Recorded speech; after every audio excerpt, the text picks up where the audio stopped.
देखिए, आज हम पढ़ने जा रहे हैं आयनिक इक्विलिब्रियम चैप्टर के अंदर वीक इलेक्ट्रोलाइट, मतलब वीक एसिड, वीक बेस, है ना।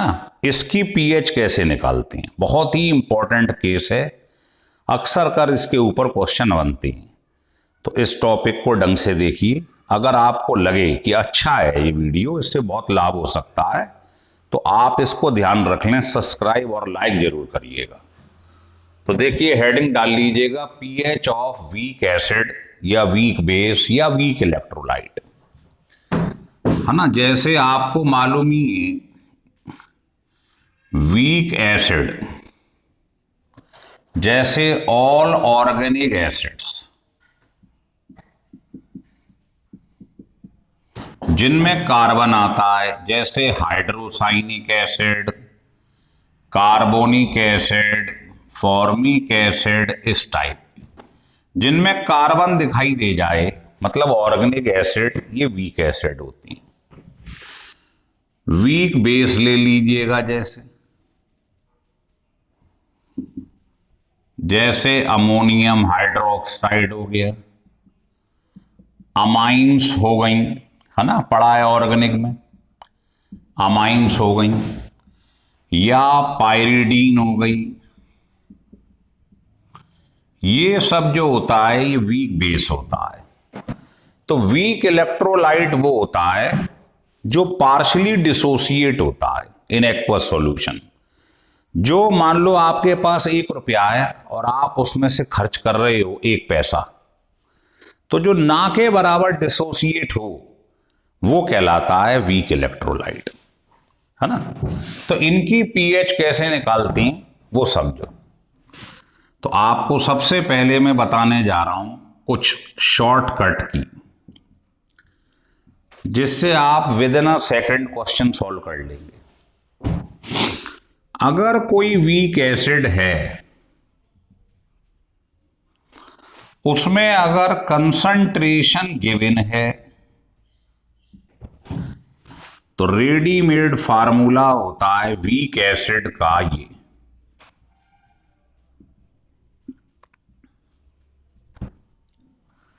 इसमें एन क्या है? Number of H ions. के क्या है?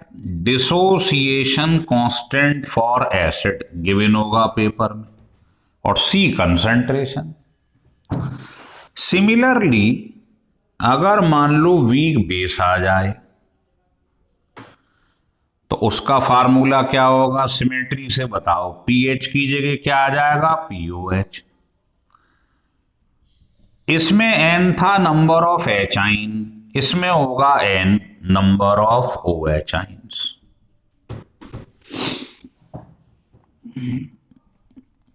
बस यहां के की जगह क्या आ जाएगा? के। तो रेडीमेड फार्मूला लगाओ, 1 सेकंड में आंसर ले आओ, लिख लो।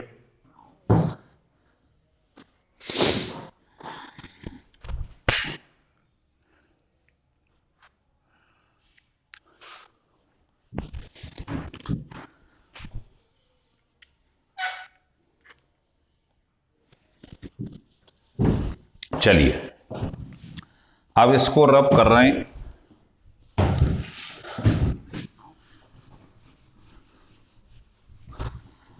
क्वेश्चन कैसे बनते हैं वो देखिए, कि calculate the pH value of 0.01 m acetic acid, और ब्रैकेट में के गिवन होगा।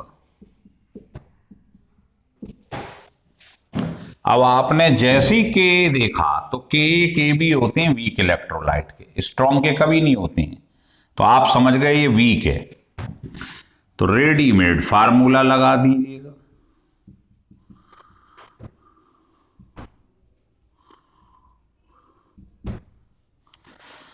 बताइए एन की वैल्यू क्या है? ये ब्रेक होगा तो कितने एच आयन लूज करेगा? 1। के गिवन है, सी है कंसंट्रेशन या मोलरिटी, इसको सॉल्व कर लीजिए, पीएच आ जाएगा। अगर आपको लॉग नहीं लेना आता है तो मेरी वीडियो है लॉग एंड एंटी लॉग के नाम से, वो आप सर्च करके देख लीजिएगा, है ना। ये आप YouTube पे डाल दीजिएगा विजसर शॉर्टकट की,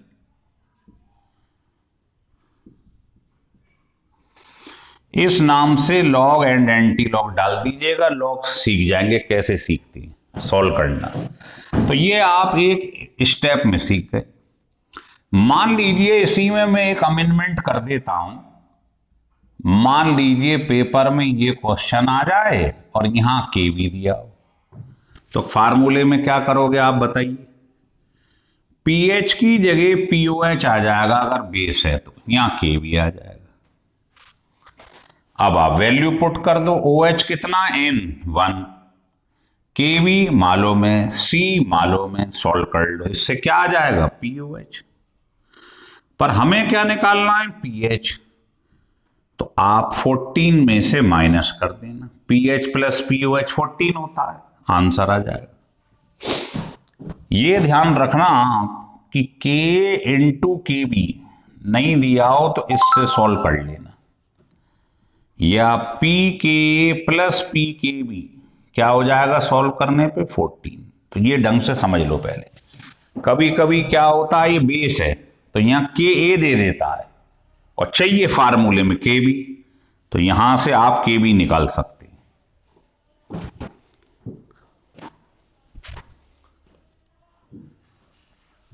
हो गया क्लियर।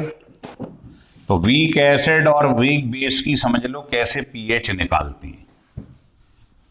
एक एक दो दो एग्जाम्पल दे रहे हैं शुरू में, सुने। अब आपको शॉर्टकट की बताता हूं, जब सी नहीं दिया हो, क्या दिया हो, डिग्री ऑफ डिसोसिएशन, जिसे आप एक्स कहते हैं। अगर मान लो ये गिवन है, सी नहीं गिवन है, तो क्या कर लेंगे आप, देखिएगा। तो रेडीमेड फार्मूला है पीएच निकालने का, ये बस फार्मूले याद रखिए, वैल्यू रखते जाओ, आंसर निकालते जाओ बस।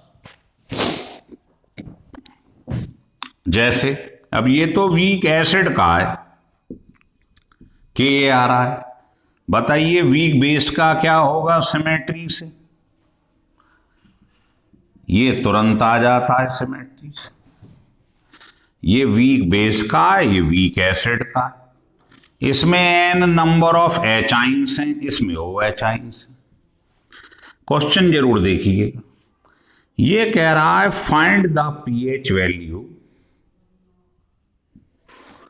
Find the pH value of acetic acid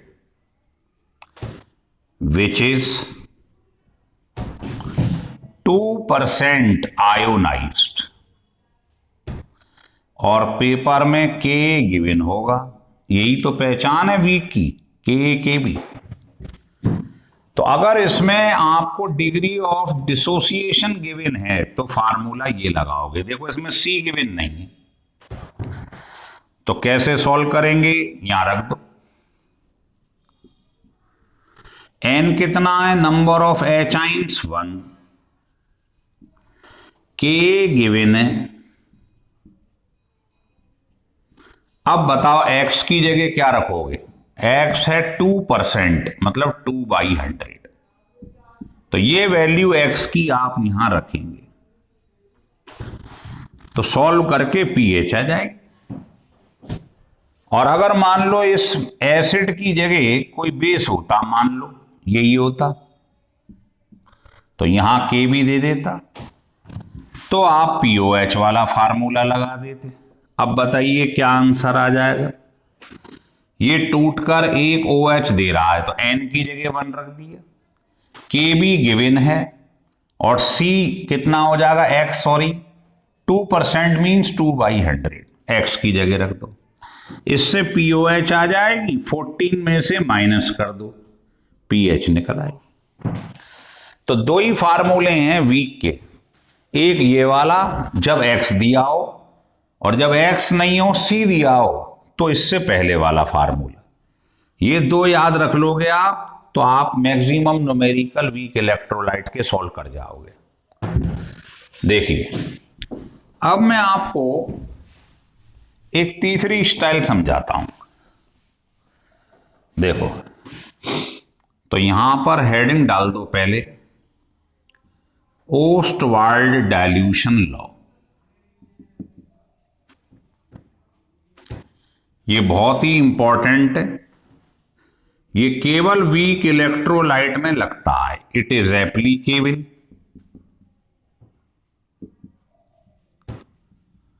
only in weak electrolyte. ये ध्यान रखना, कई बार पेपर में पूछा गया है स्ट्रॉन्ग में लगता है वीक में लगता है। अब आप इसको एक एग्जाम्पल से लेके चलिए, ब्रेक कर दो इसे। अब मान लो ये इनिशियली 1 है, अभी रिएक्शन स्टार्ट नहीं हुआ है, ये क्या होगा 0 0, ये बिगनिंग है। थोड़े समय बाद धीरे धीरे ये खत्म होता जाएगा, ये फॉर्म होता जाएगा आफ्टर सम टाइम। अब बताइए इसके आगे जो स्टाइकोमीट्रिक कोफिशिएंट है इसमें x का मल्टीप्लाई करते जाइए, ऐसे ही लिखते हैं ना, केपीकेसी में सिखाया है आपको।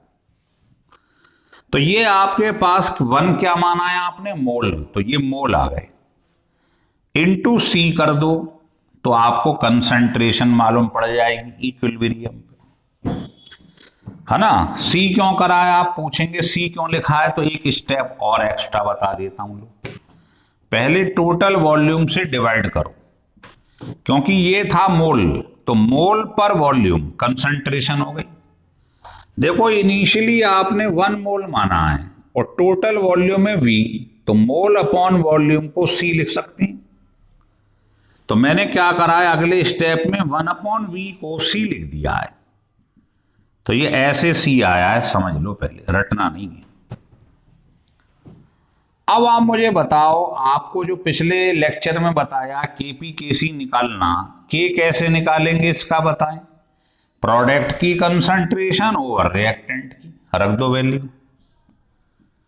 प्रोडक्ट की कंसंट्रेशन ओवर रिएक्टेंट की। अब ये कौन है, आपसे कोई पूछ ले ये कौन है, वीक एसिड।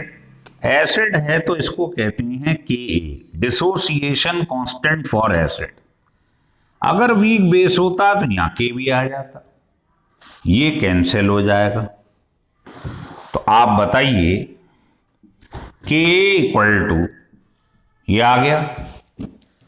अब इसमें आपको मालूम ही है जो वीक इलेक्ट्रोलाइट होते हैं वो बहुत कम डिसोसिएट होते हैं, उसमें डिग्री ऑफ डिसोसिएशन 1 से बहुत कम होता है फॉर वीक इलेक्ट्रोलाइट। तो क्या आप 1 - x को लगभग 1 कह सकते हैं। तो आपने क्या करा, 1 - x को 1 मान लिया यहां पर, तो ये 1 लिख दोगे तो ये आ जाएगा, ठीक है। और C की जगह क्या लिखा है, 1/V, तो C की जगह लिख दिया मैंने 1/V। इसको इधर ले जाइए तो x का वैल्यू ये आ जाएगा K × V। यही है ओस्टवाल्ड डाइल्यूशन लॉ कि जो डिग्री ऑफ डिसोसिएशन होता है उसका वॉल्यूम से क्या रिलेशन है, तो degree of dissociation is directly proportional to square root of volume. यही है ओस्टवाल्ड डाइल्यूशन लॉ।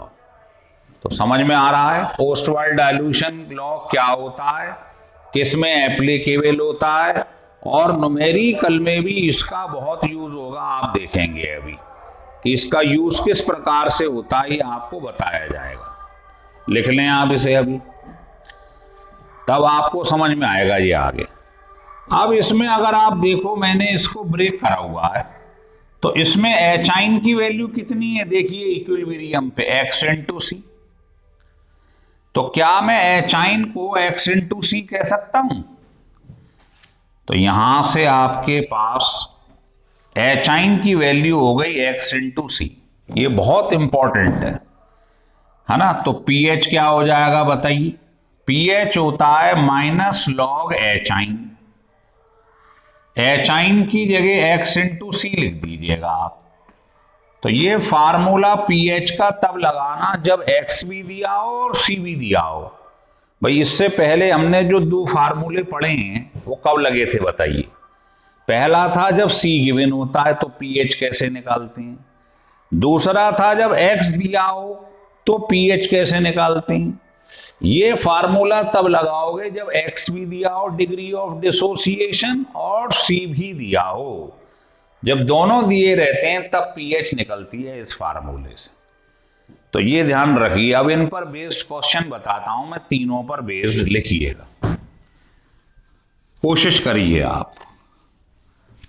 तो ओस्टवाल्ड डाइल्यूशन लॉ लिख लिया आपने कि degree of dissociation is directly proportional to square root of dilution. ये ओस्टवाल्ड डाइल्यूशन लॉ होता है, ये लिख लो अपनी कॉपी पे। क्या होता है ओस्टवाल्ड डाइल्यूशन लॉ? लिखो, degree of dissociation is directly proportional to square root of dilution. ये ध्यान रखना बात। और उसके बाद आपको ये लिख देना है, प्रूव हमने कर ही दिया है। अब मतलब जैसे जैसे वॉल्यूम बढ़ता जाएगा डिग्री ऑफ डिसोसिएशन भी बढ़ेगा। तो चीज क्या होगी, धीरे धीरे स्ट्रॉन्ग इलेक्ट्रोलाइट की तरह बिहेव करेगी। क्योंकि स्ट्रॉन्ग इलेक्ट्रोलाइट कौन होता है? जिसमें X की वैल्यू क्या हो, 1 हो, 100% डिसोसिएट हो जाए। तो ये बढ़ेगा डाइल्यूशन तो X बढ़ेगा, X बढ़ेगा तो चीज वीक वाली धीरे धीरे स्ट्रॉन्ग होती जाएगी। ठीक है ना, लिख लो। तो ये जो लिखा है ये ओस्टवाल्ड डाइल्यूशन लॉ है जिसका प्रूफ किया था हमने। लिखिए। अब आपको इस पे बेस्ड क्वेश्चन बताते हैं बेटे। लिखिए,